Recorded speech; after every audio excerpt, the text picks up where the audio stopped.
Not using 1 to 10. How attractive are you? You know when you order food, and the waiter messes up your order so you get something you didn't expect. But then you taste it and it's awesome. Well, that's me. On terms of sports cars, I'm a bicycle with a playing card attached to the frame to make it sound cool.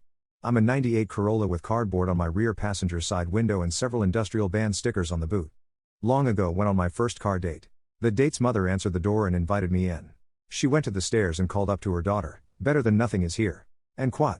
Too pretty to complain about my appearance but not pretty enough to be stuck up about it. Editing to say, too pretty to complain about my appearance, without sounding like an who's fishing for compliments.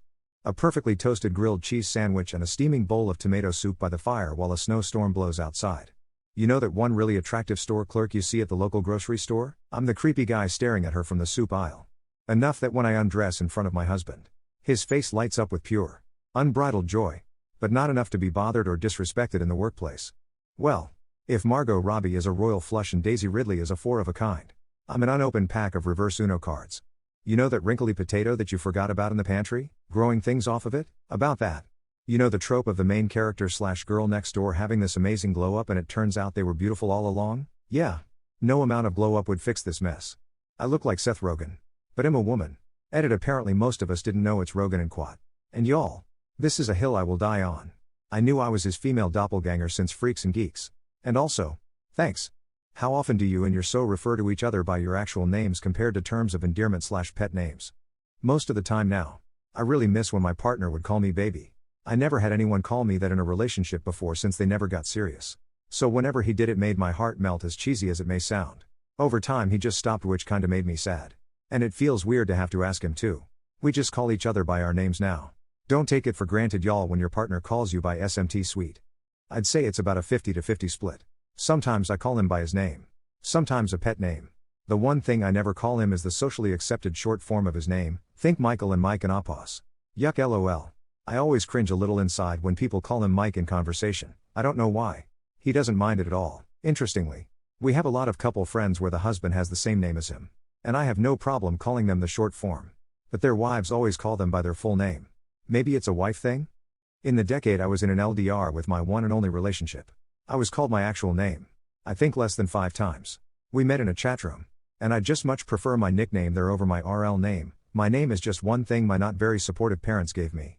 Also, as he is not of my nationality and language proficiency, he struggled pronouncing it correctly. I used his much more often. Since he seems to prefer it over the nickname. They quickly grow to loathe the subreddit for their favorite shows / teams / games / etc. because it just turns into a bunch of people on the thing they're supposed to love. I've found I enjoy things more when I don't hear what other people have to say about them. The only exception for me is the Formula 1 sub. And for me that's just for news and shitposts / off-season nonsense. I also check out the sub for a new game to get caught up to speed in all of the happenings before I throw myself in. Especially multiplayer games, so I know what to expect and what to avoid. I'll discuss things in person with the people I want to discuss things with. I love pro wrestling. A couple months ago I decided to divorce myself from all wrestling news, articles, podcasts, Twitter, Instagram, Reddit, all of it. My enjoyment of the actual product has increased 10x without seeing the discourse and backstage news and etc. It's not even about not wanting to see criticism cause criticism is valid. It's about constant discourse diluting my ability to enjoy the shows simply as they are presented within the fiction that is pro wrestling. Life is better this way. Fandom is toxic and death hugs media in a certain time and context and hates it for changing but also hates it if it stays the same. It talks itself into changes and what it wants to see from the next installment and on it if it doesn't deliver, and if it does deliver fandom discovers that in fact they have bad ideas. I just said yes out loud even though I'm alone because I feel this so much. I like the r/Frasier subreddit, but anytime someone says something negative it bums me out cause it's been my favorite show since I was 10. I don't want to notice the problems. For some reason I'm okay with it on r/Supernatural. I love that show too, but I can, on it. I don't mind. Besides Karen. What's a female name you unfairly automatically associate with being bitchy? Bianca. Especially if they go by B. Same for anyone who just goes by just the first letter of their name. I have known a lot of.